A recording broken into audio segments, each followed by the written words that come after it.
Vince, do you care to give us your thoughts on how you measure success? Yeah. Good deal. Thanks. When Emily sent me the email saying, like to speak a couple minutes about benchmarking in the industry, well, what I do cuts across all of the industries that are represented here at the show. And what I write in my column is about running a business. I was sharing with these young ladies up here in the front before we started today that what I've found that most people are pretty good at what they do in producing the things that they make and that they sell. And they're pretty good at understanding what the customer is looking for. They fall short a bit about how to run the business. And so it's nice to have your own business. I like to share a story of someone that told me that as soon as they started their own business, everybody went up to them and said, "Oh, so you're only going to work half a day?" And he says, "Yeah, that's right. I just got to figure out which 12 hours of the day I'm going to end up working." So, I mean, if you're a business owner, then you know exactly what I'm talking about. That it's your lifeblood.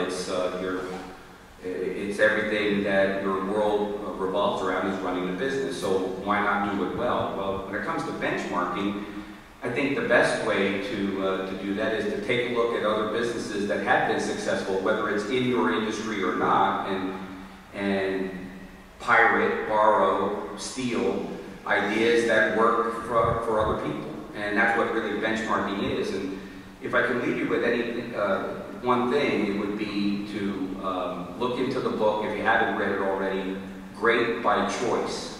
It's the follow-up book to Good to Great that Jim Collins wrote. It's his latest book. He co-wrote it with Morton Hansen. And it's an excellent book to take a look at. He compares two companies in the same industry and why one of them far exceeded the success of everyone else in that industry. Like, for example, he calls Southwest Airlines a 10X company as compared to other airlines that had the same environmental situation, same factors, same amount of luck, both good and bad. And what makes them different? Why are they so far ahead of other companies in the same industry? And I would encourage you to do the same thing. I mean, you want to be a 10X company in your local market, in your industry, but you need to find out what is it that other companies the same size as yours. I mean, you don't have to be a Fortune 500 company to set yourself apart from other competitors and other companies in your industry. The last thing I'd like to share with you before we'll take some questions, obviously, but as far as benchmarking is concerned, develop for yourself a dashboard and have gauges that are appropriate for giving you feedback as to whether you're on track, you're behind schedule, or you're ahead of schedule to wherever destination you're headed to. Yeah, you need to know the direction you're heading in, but you need to know along the way, hit certain mileposts and certain checkpoints. And the only way to do that is to measure things like, what's my gross margin? And not so much what my gross margin is, as an example, as a metric, but what direction is it heading? Is it staying stable? Is it going down? Is it going up? Why is it going up or down or staying stable? I mean, the why is just as important as knowing what the gauge reads. So there's a lot of other things that go with that, but as far as benchmarking is concerned, develop yourself a dashboard and become a student of what other companies that are being successful are doing, and see if you can implement those types of ideas and concepts into running your business. Thanks, Vince. Very insightful. We'll skip over Helen this time, this round. Do you want to come back this way? She's ready. She's ready. All right. I'm always ready. Helen? I'm totally in awe of Vince DiCecco. He helped me with, and I'm serious, I'm not kidding you, I don't joke this way anymore, I only have to decide what we are. He helped me with the pricing chapter in my first book. Not my strong suit, but I'm learning. I have a very simple idea of how to price, and that's get the most you can, whatever the market will bear.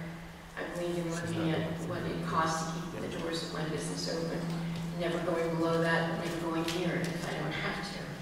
I believe in pushing perceived value. Now, the first thing I did when Emily sent me my little crib notes for today was I looked up on great Google all about benchmark. I have to know where the words come from. I was in love with words and thread before I ever combined them. And benchmark was it was a bench that the cobblers used to mark how long their feet were so they could make their boots. And so I thought, well, how do we do that? How do we mark what we do in the embroidery industry? And I think that perhaps for me, over the years, it's always been from the customer more than from what the other businesses do. I need to know what the other businesses are doing, but I don't need to run my life by them. If I look at what they're pricing for something, I have no idea if they bought it at wholesale, retail, or a closeout for 50 cents somewhere. And I can't judge my prices by that. So I think that we should judge our prices on our not so much our prices, but our ideas of what we want to do, but what our customers want. To me, that's the benchmark. What are they coming in and asking for? What are other people offering? How can I offer that? Getting into it as economically as possible, and then growing it if the business is there to support better equipment. The customer for me is first. My people. That's what I care about. I have a little quote. I have a forum on the internet called The Embroidery Line, which is free, to discuss things. And one of my favorite quotes, and when other people say it, they quote me now. I don't have to jump up and write it down because there's always somebody that will do it for me. It says, I'd rather do nothing than work for it. So if somebody says, well, my customer says they can get this elsewhere for this amount of money, I tell them go down the street and visit that person. Say, come on, let's go see what they're willing to offer you that for. And if you can't do it, don't do it. And they say, well, what should I do instead? I say, go to the beach. I know that my philosophy is probably not as tried and true or business-like as my colleagues are, but I honestly believe that the greatest benchmark we have in this life is if we're happy. If we're doing what makes us happy. Working for yourself means never having, for me, doing what you want to do means never having to go to work a day in your life. And then I like to communicate that to my customers and make sure they feel that way about the work that I do for them. And also to the people that I teach, which are my favorites. Thank you, You Helen. sell a lot of shirts at the beach. That's right. I plan to. Thank you. Kevin? That's fun. Yeah, well, I'm a screen printer, benchmarking, and like they both make clear, benchmarking is all about measuring. Good news is, for the most part, we've already started to love that work. We're all paying attention to what goes on in our shops and what the competition's doing. The screen printing industry, a lot of this embroidery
these are all very important things we need to pay attention to. But it's also very important that you actually know where you stand amongst your peers, amongst the other people in the industry, locally or otherwise. Once you have that kind of information, the hard part's getting it. So it's a little easier after that, but you're not quite done. So basically the steps are determining what you want to measure, whether you decide it's simply going to be price that you're competing on, whether it's quality, whether it's production capacity. Deciding what you're going to measure is the first step. The second step, how you're going to measure it. What metrics are going to be used to determine success. Then collecting the data, and then the most important step is, of course, acting on it. If you get all this information, fail to implement anything new, that's when you might as well stay. And nobody wants that. Thank you. Francesco? Well, when I got my start in Michigan State University, where I came up with the idea was two of my buddies and I were sitting in my dorm room. We were drinking cold beverage, and we were saying, I need to generate some income. How could I do that? I didn't want to work at the bookstore. I didn't want to do certain things that everybody else was doing. And being in sports and playing sports in different organizations, I found this industry very attractive. And I didn't have two pennies to rub together, so how I looked at it was I had to make money here from the get-go. So I had ideas for selling T-shirts and other items, and what I'm recommending, through my example is I didn't buy any equipment. I didn't buy anything up front. I had ideas, and I went to a screen printer that did direct imprinting and also had transfer doors. And I said, hey, is there any deal that you can give me so I can make a little margin, so I can make money along the way? And so we worked something out, and I made just a small margin at the time, about 10%. And then as I developed my business and my market and I started selling, I began to build a business and had sales that were coming in without me necessarily going out there and sell. And then I was able to save up the money to buy a e-press and to start buying transfers. And the way I set up my whole philosophy as I was growing and building my company was I wanted to make money on every sale that I had ever sold. I never wanted to jump into an aspect of our industry and have to then go into business after I bought the equipment. So how I would do it is I would work with other companies and have them contracted out. And once I had the money, I then bought the e-press, and then I started to buy transfers, and I turned it into, instead of an expense, it was more of a variable cost. Every time somebody placed an order, that's when I then spent money on T-shirts or transfers. And that philosophy allowed me to make money every year, my first year in business up until I think I'm in my 15th or 16th year now. And what I recommend to everybody is when you come to the shows, it's exciting, it's new, there's a lot out there. If you see something that attracts you, that you want to have fun with, take steps, build a market, go out there and find the sales force. Maybe work with somebody that you meet at the show. They don't have to be local, they don't have to be someone that you are worried they're going to steal your business or your market, but find somebody and job it out. And then as you build the sales and they can support the monthly payment on the piece of equipment, then that's the time to make that investment. You don't want to be working all month for the bank trying to make that payment and then see that there's nothing left over or that you actually lost money. What I recommend is first selling, make sure you're profitable, then make the investment into manufacturing it yourself. Thank you. Good thoughts, everybody. Questions from the audience? Anything, based on what they've said so far, or even just general questions? Yes. I've got a loud voice, I'll carry it. Thank you. The benchmarking concept is interesting.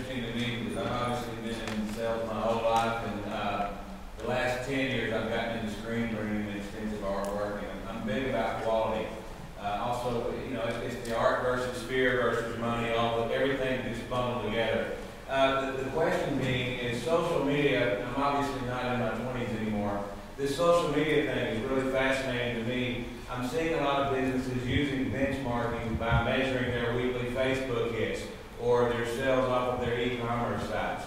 What I'm seeing is a detachment, though, of relationship marketing, relationship sales these days that I was brought up on. Do you guys have any feedback or data to offer back that way as where it's effective, not being spent? Well, I mean, everybody's talking right now about that website cloud that measures how much influence you have over everyone else in your network. The issue with that is that they're still out every week. Everybody changes their opinion on whether there's any value in that or not. So ultimately, I would say sales are how you're going to determine how effective that is. Measuring where those leads are coming from. I mean, if there's a direct correlation between Facebook hits and sales, then yeah, that's a good gauge. But to your point about we're losing touch with the relationship there, I've almost succumbed to the fact that the way we communicate with each other has changed and will change, and it's not going to ever be the way it was when you and I were younger. The motto that I have on my business card, and I try to do everything in my business that supports the notion that people buy from people who they like, trust, and with whom it's convenient to do business. And that almost flies in the face of developing a relationship online and a virtual relationship. And I'm finally coming around to the fact that the younger generation, that's how they're communicating with each other. They're texting each other, they're posting things on Facebook, they're setting up YouTube channels and so forth. Their relationship, they value their relationships with their thousands of friends on Facebook as much as if just having a dozen friends, close friends, that you get together and eat and drink together, So the whole social scene, the way that we're communicating with each other is changing, and it's not ever going to go back to the way it was. I mean, the cat's already out of the bag, and so I think it's foolish to say, well, I'm not going to get involved with social media because your competitors are doing it. I mean, you need to kind of stay abreast of what's going on, but I think it's foolish to say that that's not real sales or that's not real relationship building. It is, and it's going to evolve into something else. So I don't think anybody has the right recipe on how to leverage social media into business yet, because social media changes day by day. And we're going to see a different Facebook come May 18th. And I'm not talking about physically what you're seeing. Facebook goes IPO on May 18th, and it's going to change the way that, and that's the largest. I saw a quote that said 1 out of every 8 minutes that people spend on the internet is on Facebook. That's phenomenal. 1 out of 14 people on the planet Have a Facebook page. I mean, that's just not anything that you can ignore. I wondered how many of y'all are selling to individuals and wholesale on the web. I'm getting ready to start a new business. I'm a graphic designer and have designed every single thing you can imagine for people over the years, and now I'm going to do it for myself. And it's going to be in newborn gift clothing, and I'm going to use embroidery, directed garment, some embellishment, but I'm buying stock garments from Made in America manufacturers. Anybody got some tips and hints for me today? Congratulations. Well, first of all, I would say, wow, for what you decided to do, to use your talent for yourself. That's not selfish, it's smart. The next thing is, when you think about what would I do if I had it to do all over again, I'd either invent toilet paper or always sell baby clothes, because that is always with us. And so I think it's a really good place to be, a really good niche. We're getting into an era, unfortunately, where putting a child's name on a shirt We don't really want people to know what our children's name is, their backpack. But there's so many other ways to embellish things for children. I mean, the sky is just the limit. So the first thing I'd say, besides congratulations, is just stay excited about it, because it's a wonderful niche. It really is. No, if the mother doesn't buy it, the grandmother does. Trust me. So, Well, I designed baby clothes and embroidery in the 70s for two manufacturers in Kansas City. wow, you got a good history. Yeah, well, I don't think you have a problem. I really don't. We've got the talent, we've got the idea, and you've certainly got the market, because babies will always be with us. Thank you. But I was just going to make a recommendation. I'm seeing a lot of vintage designs coming back, and that we're recreating for our customers. This is And 70s. The 70s, yes. That's considered vintage now. So, I studied under a woman who had a 40s style, so oh wow, I can do it all. it's great. Yeah. Sometimes we don't remember the 70s. Can I add one thing? When I first started my embroidery line back when things were different and we didn't have social media yet, isn't it terrible when you can start remembering when things weren't the way they are now? I remember I used to say to people, if you don't have a web page, why don't you?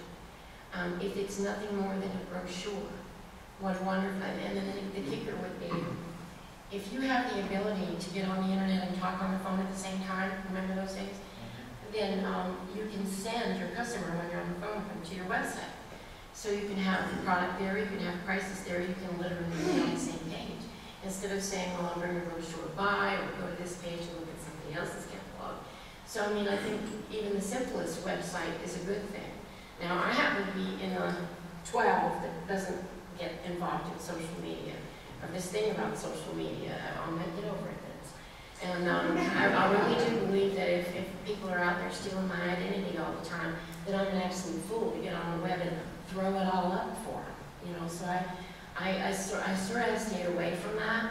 And when we talked to the gentleman in the back about remembering a day when relationships were more important, I understand that nothing's going to go back to the way it used to be, and I cry over that quite a lot. But I also think that we can still try to keep that alive. And what we do is called personalization. And I think that says a lot about how we should handle what we do. And if social media becomes a vehicle in order to bring people to you and tell them only the things you want them to know, then I think it has a place. But when when the tail starts to wag the dog, I think that it's always time to look back at a heritage at the time. Another idea I have is young mothers and the grandmothers being part of my posse, the personal people that I know who are in the baby producing era, and Business. friends Good job. write good surveys for me to ask them, should I do this or this on different aspects of the business, and they will get an incentive to buy my thing after they help share their market research. You can do something wonderful with that word posse too, if you look for it. Well, I'm sure that the original question is how to handle selling to a consumer and wholesale. I don't know, and I didn't hear an answer to that, so I'll give you my opinion. You totally should have separate websites and separate Facebook pages for your consumer versus your wholesale, because you'll just get so many questions or problems otherwise with people not understanding. And you can launch as many pages from your personal Facebook account as you like. So just call them different things, but definitely keep that separate. You should also remember to set up a price schedule so that you have room in the middle for distributors. Because I've talked to people about distributing things that I think my customers or my embroidery people, my babies, would like, and with room in the middle for a profit, like Francisco was talking about. And if they don't structure it so that there's room to slide someone in the middle, then you're always worrying about your customer going and getting the same prices you're getting, or them finding out you're charging more. So when you set up your prices, I would be very sure that you have room, because you will grow and you want to have people in there helping you sell. Yeah, it's important not to step on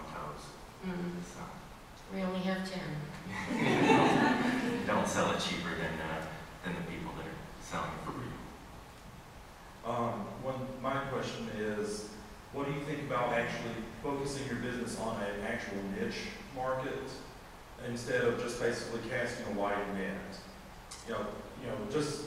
For someone that's starting out, going into an area that you can make money at, rather than just basically trying to appeal to the populace at large.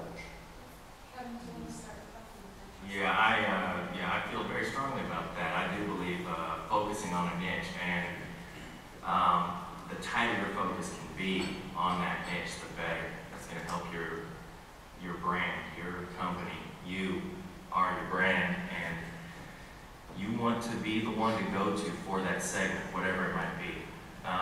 Do you mind saying what niche you were thinking of, or? Oil and gas field workers.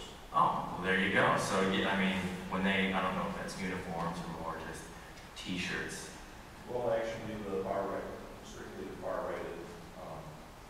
Well, that's a perfect They example. actually have to have a little bit of personalization. Yeah. If your marketing is geared towards them and you are the go-to guy, there's going to be all kinds of business that's going to come from that. Focusing on something like that and constantly tightening that focus, you'll own the segment, and hopefully you'll be the one growing that segment. So. Yeah, and I think having a plan and an idea of who your customer is, who you want to go after, is very important. But what you want to also remember is that you want to sell, you want to make money. So what's going to happen is that you're focusing on your core customer. They might have a brother or sister, or a mom or dad, or a friend or a neighbor. They might need some athletic apparel. They might need something other than your current niche. Be open to taking those orders. And if it falls outside of your parameters, like I was saying earlier, have key companies in place that you've already done your homework on, who you feel comfortable working with, and job those jobs out. Don't refer them to the guy down the street. Take that order and make whatever percentage you can on every order that you are potentially doing. So. One of the things that was in the book that I mentioned earlier, Great by Choice, is the concept of zooming in and zooming out frequently. So I think it's important. I agree with what the panelists are saying here, that you need to start with a niche and totally understand what are the demands, what are the needs, what are the things that are in that market segment that people are looking for. But then on occasion, don't just stay there zoomed in, zoom out, take a look at what other things are out there that are related to it, because you don't ever want to put all of your hopes and dreams into one basket, because at that niche all of a sudden, I mean, let's not to start to get political, but let's say, for example, this country continues to not drill, and then the number of people that are in the oil and gas industry start to dwindle. Well, there's your market, So you don't ever want to put all your emphasis in one area, but you want to keep on zooming out to take a look at what other related things are there, and then zoom back into that particular niche and develop a number of niches that you can always depend on if one of them fails or one of them doesn't do as well. Yeah, that's good. You definitely don't want to have blinders on. Yeah. I think the idea of niche marketing is one of the most exciting things we have in the personalization industry. I've met people who do nothing. As a matter of fact, one of my shows last year, in one of my seminars, there were 4 men that looked very much like undertakers. And it turns out they were. And they were jobbing out the embroidery on their casket lids and decided they wanted to buy their own embroidery equipment, which people often do. So, I mean, that's a really specific and I mean, the baby market is large, but it's still considered a niche, and you have people that do home parties. And I've done a study over the years looking for fodder for columns on the different niches they are, and it's amazing. But then you meet somebody like, one time I had a lady that was going into the embroidery business, and she raised parrots. And she wanted to offer shirts to other parrot clubs. And so I think that's a wonderful idea. And the best part about getting into a niche like that you understand is that you speak the language. I don't know a thing about parrots. So I wouldn't know how to ask what color the whatever was on a parrot of a particular kind. But then I told her the same thing that Vince was just talking about with the zoom out thing. She said one day somebody came up to her at one of the parrot meetings and said, my husband just started his own company. Do you do shirts for companies too? Like, for heaven's sake, she can only embroider parrots. And she said, sure, I can do that for you. And the only thing I've ever told anybody that I couldn't do, even though I've concentrated in my life, is I tell them that my machine will not sew off-colored words. And you'd be amazed the number of people that look at me and say, really? How do they program that? You know? But you get into a niche and it can be very powerful, but you always have to remember to let the people know that you can embroider other things, that machine will do more than stitch a parrot. So that's an important thing to do, is just always keep your eyes wide open even when you're concentrating. I guess I might add one other thing, just as an example of what you're talking about. You know, since I've started screen printing, I've had customers coming in and starting apparel lines, and a lot of them it'll be an apparel line that we want to, let's say, go to the extreme sports market. We want this stuff to be worn by snowboarders and skateboarders and bike riders, and, you know, just list off everything. We want to sell to everybody. They rarely reorder. I do a specific example. Remember, one of my most consistent customers sold T-shirts specifically to people that do stunts on motorcycles, and he was constantly reordering because he was known as the guy. I mean, there's not that many people doing it. They have a competition there. So, yeah, definitely having a niche can be very beneficial starting out. You're not going to compete with Walmart. So. And that's where transfers come into play as well, is if you're selling not 100 shirts to one person, but you're selling one shirt at a time or a group of shirts at a time, is you can have a case of kids, smalls, mediums, larges, all the way up to double, triple X's in different colors, and you only decorate that garment when you have a sale. So when you press that shirt, then you know that it's committed to somebody. And where some companies get into trouble that are trying to sell at maybe a dance competition or a hockey tournament is they already have the shirts already pre-pressed. And this year, you know, isn't like last year where everyone wanted extra large, now everyone wants mediums and larges. Well, you have a demand for it, but you're sold out. So with transfers, where you're able to make sure you only decorate the garment when it's sold, or have a small scrap ratio in the end, and it can help me be more successful with your niche.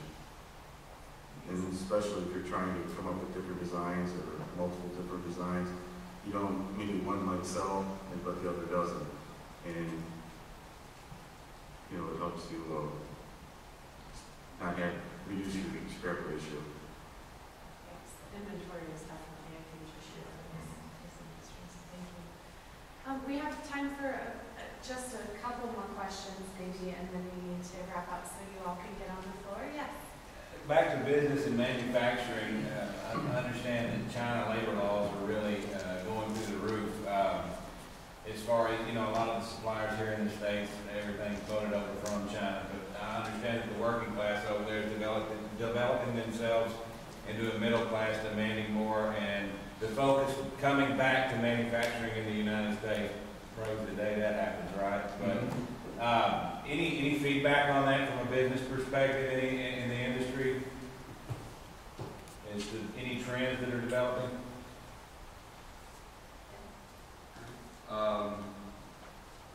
Nothing really comes to mind. I mean, because although I think we need to be aware of what's going on globally with other economies, I don't think it should dictate what we need to do next. And that is, I mean, in our world, manufacturing hasn't left the United States because we are manufacturing goods and services for our clientele. Your jobs aren't ever going to be exported overseas. That's because when you make something, it's one of a kind. It's a wearable work of art that that people in China, I mean, yeah, it could be done there, but the originality, the creativity, the innovation that is still alive and well here in the United States. I think We need to get the government out of the way and take charge of what we need to be doing on our own, and stop being this deer in headlights and waiting for everybody else to tell us which way to go. We need to forge our own path. And I know that sounds like idealistic, but we have a lot more control over our own destiny than we ever had, because so much information is available at our fingertips. I mean, you pick up a smartphone and pick up, any information that you happen to need, or information about customers and directions and so forth. This young lady was talking about surveys and so forth. That stuff can be done. You don't have to hire a market research person to do it. You can get a free SurveyMonkey.com account and run your own surveys. And so I mean, take charge of what you're going to set goals. First of all, I see too many small businesses not set goals. Not have goals of, I want my sales to be this much. I want my gross margin to be at least this. I want to have this % market share in this market segment. Setting goals. The old adage that if you aim at nothing, you hit it every single time. So you have to have targets that you're going to go after. And Jim Collins, in the book Good to Great, coined the phrase BHAG. Set for yourself big, hairy, audacious goals. What you want to be like when the world is nirvana, and then keep on working towards that. Don't be so concerned about what's going on. I mean, yes, you need to know about it, but don't let it dictate what you're going to do today, and worry about the fact that manufacturing has gone overseas to a lot of other countries and what's happening there. I mean, it's all going to come back. We keep on having gas prices go the way they are going now. We've had a little bit of a reprise here recently, but there's nothing to say that eventually we may be paying $7 or $8 a gallon for gasoline. That's going to make the advantage of having stuff done overseas a lot less, and so now it's going to be brought right back here to this country. So. Yeah, it's also important to notice that, or pay attention to the fact that we're not really going to be competing with China. You need to worry more about Mexico and Honduras for custom decorated apparel. But as far as what you were saying earlier, Vince, just a minute ago, yeah, that was a really good point, is that as far as having goals, it's good to know where you want to go. And it's good for those goals to be beyond your reach. The second step after you have those goals is you've got to determine where you're starting from. Because without those two coordinates, you can't go anywhere, you can't start anything. And that's the importance of benchmarking in every aspect of your business. Internally with your procedures, and then externally paying attention to your competitors and what they're doing. Yeah, I think being mindful of everything around you, your industry, your colleagues, the people that you see at the shows, China, other parts of the world, your competition. I think it's important to be mindful and to pay attention to see what they're doing, maybe learn something from them. But in the end, I think the most important thing to do is just listen to your customers, find out what they're looking for, what they want, and rather than argue with them and try to put up barriers, try to bring down those barriers by giving them what they want, as long as you can make money doing that for them. And that's been our philosophy, and it's worked very well for us. Just try to focus on what's right there in front of you, and be mindful of everything around you, and incorporate what you can into your business to stay ahead of the competition and everybody else. But at the same time, more importantly, listen to your customer and let them dictate to you what you need to do next. I think something that Vince said just now brings us sort of full circle back to where we started. He said, in answer to your question about China, he said, you can't let what's happening overseas dictate how things are going to happen with your business. Your business is going to go along no matter what's happening over there. And that's sort of what we started out with. Whether or not we should let other companies in the United States of America, when we benchmark, are they going to be the ones that determine what we do? Or are we going to be the ones that determine what we do? So it's just as true about China as it is about competing with people in the United States. It still comes back to what you want and how you want to run your business.